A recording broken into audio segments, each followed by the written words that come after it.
tarde, boa noite, bom dia, depende de quando você estiver assistindo. Aqui é Akumal do Cripto. Hoje eu vou conversar um pouco, vou discutir um pouco sobre uma pergunta, uma afirmação, né, que é bastante comum sobre o Bitcoin. Bitcoin é uma bolha? O que é uma bolha? Bolha simplesmente é algo que você vai enchendo, uma hora estoura, né? Eu acho esse conceito já um pouco errado quando ele é aplicado para qualquer tipo de ação, né? Se você acompanhou, assistiu o meu vídeo introdutório, né, meu vídeo, um sumário, né, do que aconteceu com o Bitcoin até hoje, você viu a ação da Amazon, né?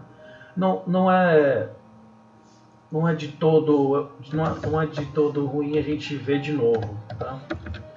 A Amazon praticamente veio a perder todo o seu valor, ou seja, a Amazon era uma bolha, né?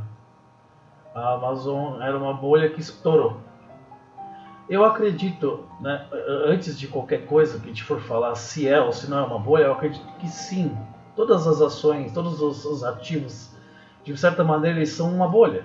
Você coloca, você investe, você coloca dinheiro, essa noção da economia tradicional de que o mercado regula, que o mercado se regula sozinho, é um pouco equivocado, eu diria.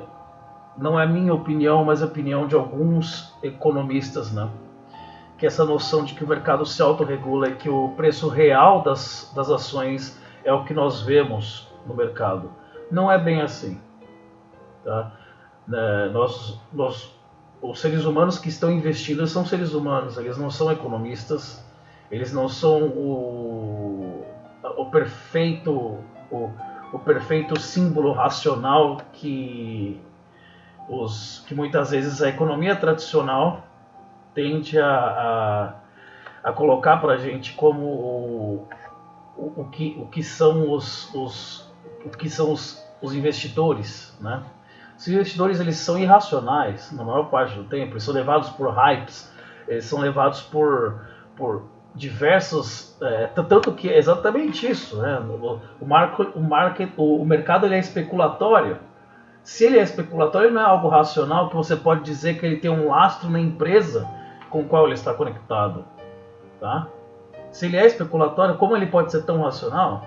Tá? Isso não é o Akumaldo aqui dizendo, mas os economistas comportamentais falando, que é um ramo da economia que eu não sei se é tão presente no Brasil.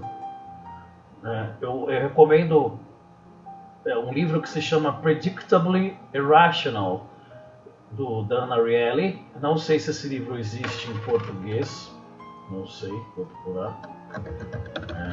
Predictably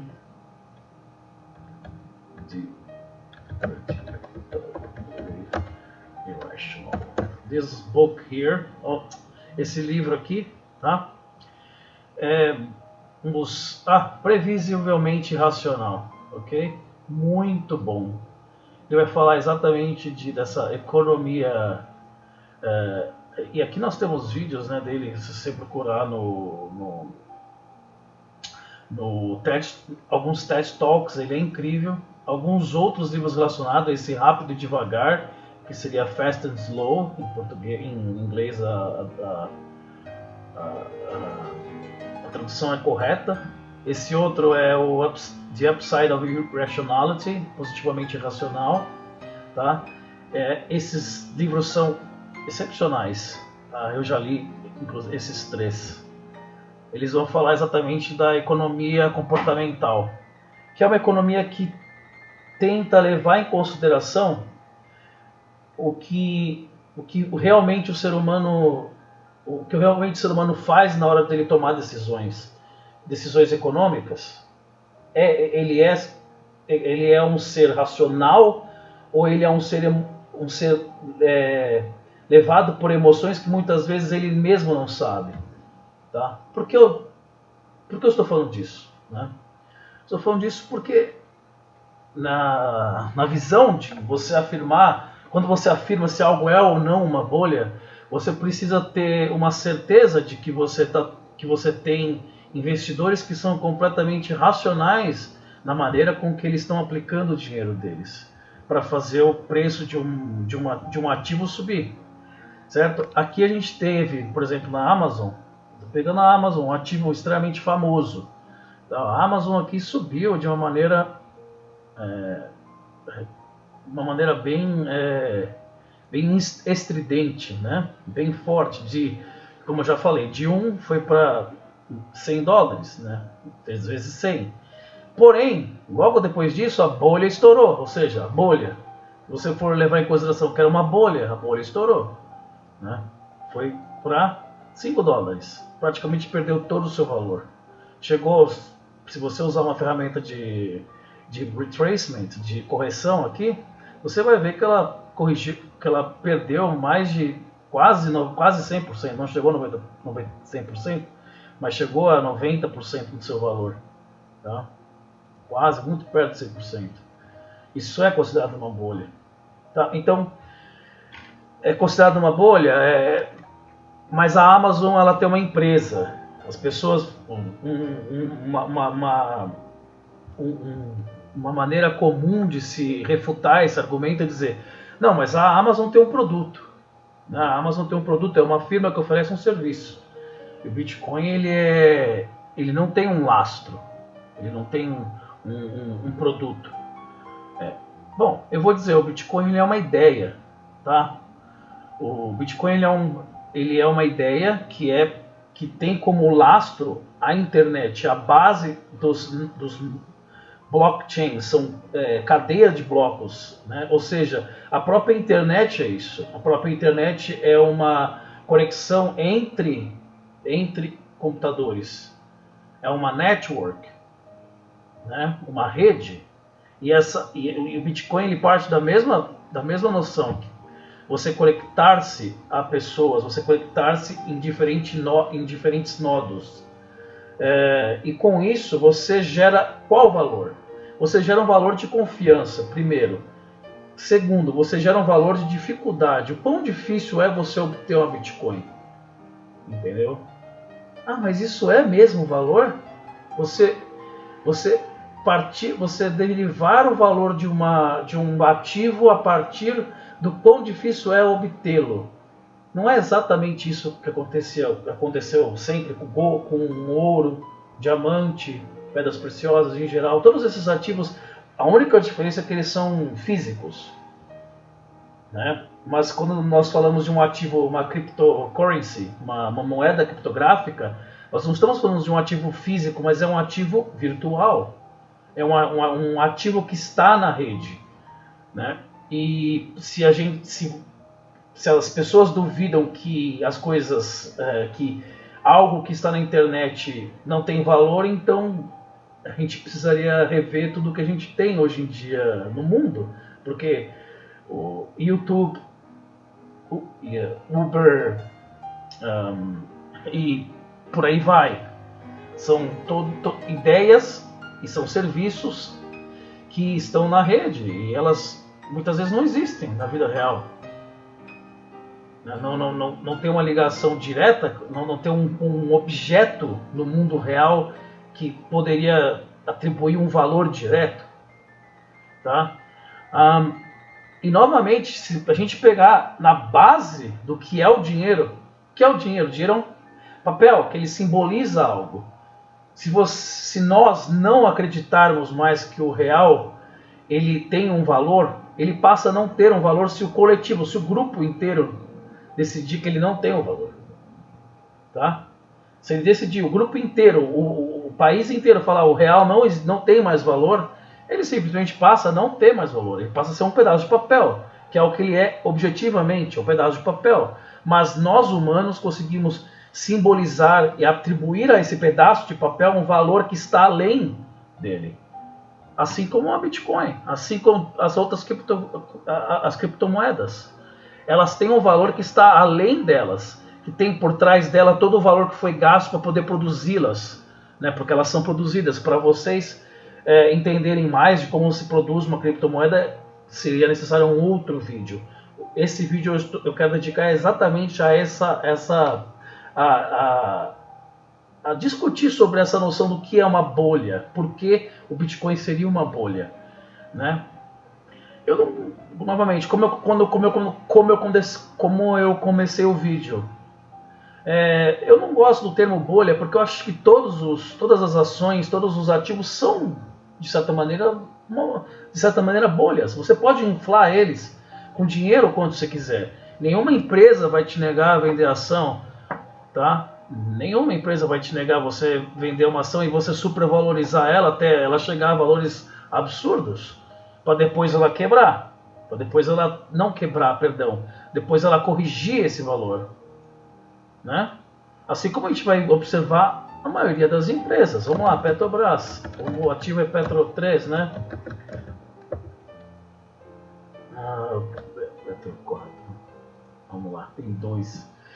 Petrobras, nossa querida Petrobras aqui no Brasil, né? Nós temos o que aqui? Vamos lá, 2010 chegou a R$35 a ação. A gente tem temos realmente o chart dela, 2000 aqui, uma abertura na Bovespa, e aí se valorizou, olha aqui a queda. Tá chegando a R$4. Isso aqui é uma bolha, então a Petrobras é uma bolha. 41 para R$4.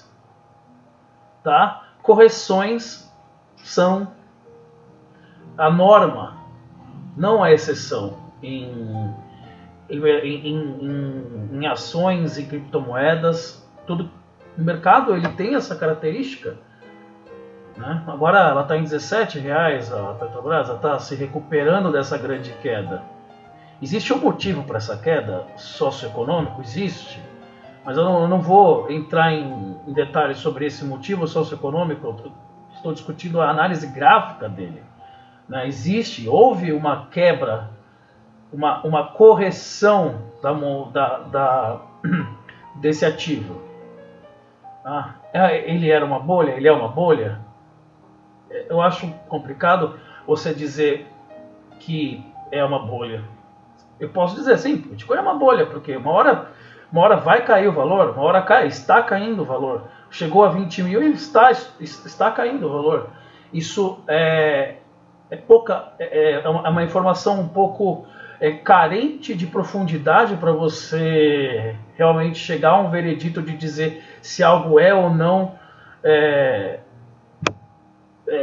o que eles querem dizer quando eles afirmam que algo é uma bolha é que esse algo não tem valor.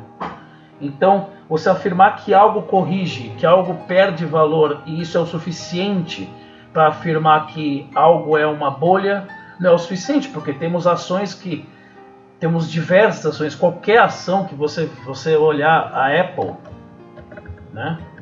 Qualquer ação que você olhar, eu estou usando ações exatamente para mostrar, e não estou nem escrevendo no gráfico aqui, para mostrar exatamente como corrige, como existem correções. Olha aqui a Apple, começo da Apple, correção, início da... Vamos voltar aqui está demorando um pouco para carregar, obviamente. Aqui, vamos pegar essa parte. 46 centavos de dólar, subiu para 5 dólares, caiu para 98 centavos. Uma bolha? Não. Um ativo que se movimenta, um ativo que tem uma flutuação de preço que é natural, tá?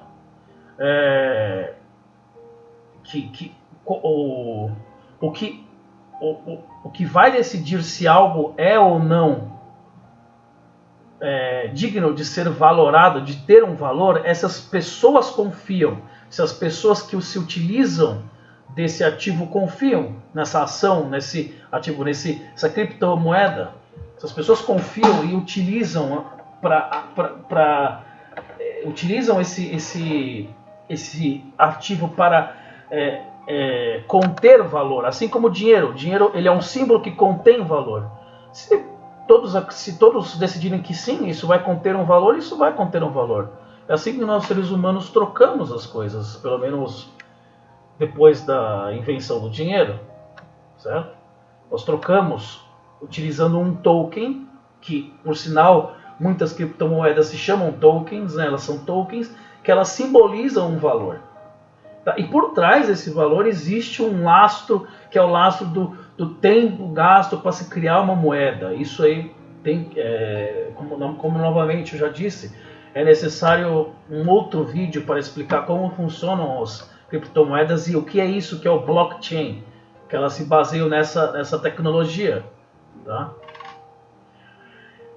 Eu acho que é o suficiente para explicar, pelo menos do meu ponto de vista, o que é uma bolha e o que não é. Tá? Para mim, a minha conclusão é que todos os ativos são bolhas. Você pode inflar eles. Tá? Mesmo que você tenha uma empresa por trás desse ativo, essa empresa pode ser uma ideia. A Apple é uma ideia. A Apple vende ideias, ela não vende computadores. Isso é o slogan deles. Tá? Eles vendem ideias, eles não vendem um produto. Tá? A Apple explodiu porque ela vende um porquê de comprar, não o que comprar.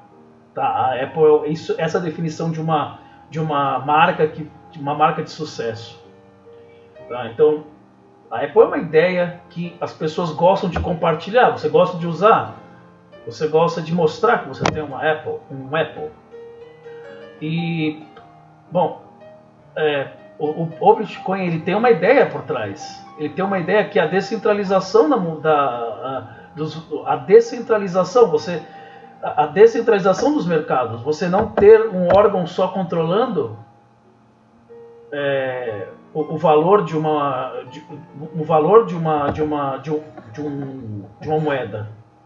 Você não tem um mercado, ela é descentralizada, ela não tem um valor fixo. É uma ideia. Se você compra essa ideia, você começa a dar valor para ela. Isso sem tirar no valor que você tem que gastar para obter a moeda. Porque você precisa gastar, se você não for comprar de alguém essa moeda, você vai precisar gastar minerando ela. Isso é um outro conceito das criptomoedas, que você gasta um valor que é tempo e eletricidade. São duas coisas que são importantes, eletricidade e tempo. Certo? Então, isso tudo é o lastro.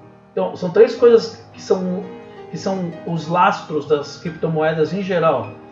As ideias. Uma é a ideia por trás da criptomoeda. Segundo, o tempo que se gasta para gerar essa moeda e a eletricidade que se gasta. Tá? A energia. Tá? Não muito diferente do dinheiro. Para ganhar dinheiro nós gastamos tempo, nós gastamos energia. Certo? E se nós não acreditarmos naquilo que nós estamos fazendo, nós também não faz sentido. Esse dinheiro não faz sentido. Tá? Esse vídeo foi um pouco mais por trás do conceito, né? Um pouco mais filosófico, posso até dizer, um pouco mais baseado em responder uma pergunta / afirmação, né, que eu acho que fica muito ali atrás da mente, por detrás da consciência, das pessoas quando elas ouvem falar do Bitcoin ou falar de criptomoedas. Tá? E essa é a minha mensagem. Eu queria que vocês olhassem no TradeView, se vocês verem, eu tenho um vídeo explicando como você fazer o cadastro no TradeView, é de graça, pelo menos por um mês vocês conseguem ver. Vocês olham diversos ativos aqui, façam sua pesquisa, peguem um ativo e vejam se ele não corrigiu, se ele foi um sucesso eterno. Nada vai ser um sucesso eterno. Então, todos os ativos são bolhas. Todos os ativos vão perder muito do valor em determinado ponto da existência deles. Ok? Eu acho que isso foi o suficiente. Se vocês tiverem perguntas, por favor, me mandem as perguntas para mim. Eu tenho uma fanpage agora no Facebook. O meu Twitter está aqui. Felizmente ou infelizmente eu posto mais das coisas, posto muita coisa no Twitter em inglês. Eu diria 99%, acho que tem um post somente em português. Mas por conta de que eu preciso criar um grupo mesmo de pessoas, de brasileiros interessados em criptomoeda, para poder expandir e poder lançar mais coisas em português, tá? Então eu espero que isso tenha sido elucidativo, que vocês tenham gostado e curtam a Copa, né? Somos brasileiros. E curtam os seus Enjoy Your Trades. Não sei traduzir, sorry. Enjoy Your Trades. E se vocês gostaram, clique em like, subscribe. E é isso. Até o próximo vídeo. Muito, muito obrigado.